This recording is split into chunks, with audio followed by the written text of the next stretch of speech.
जंगल में शेरो नाम का एक युवा शेर रहता था। वह काफी ताकतवर था, लेकिन बहुत घमंडी भी था।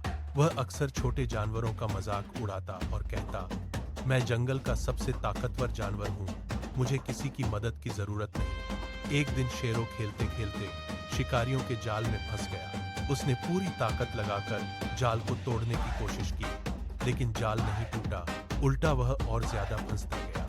वह जोर जोर से मदद के लिए चिल्लाने लगा।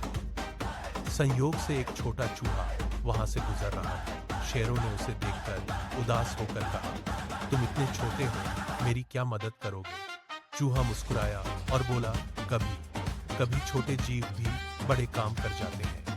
चूहे ने अपने तेज दांतों से जाल के धागों को काटकर जाल तोड़ दिया और शेरो आजाद हो गया। शेरों को बहुत शर्म आई। उसने शर्मिंदगी से कहा, मैं समझता था कि सिर्फ ताकत ही सब कुछ है, लेकिन आज तुमने मुझे सिखाया कि हर किसी की अपनी महत्वता होती है। उस दिन के बाद शेरो सभी जानवरों से प्यार और सम्मान से पेश आने लगा और सारे जंगल के जानवर उसके दोस्त बन गए।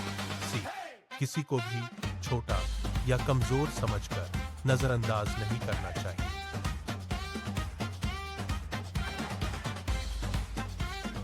हर किसी में कोई ना कोई खासियत जरूर होती है।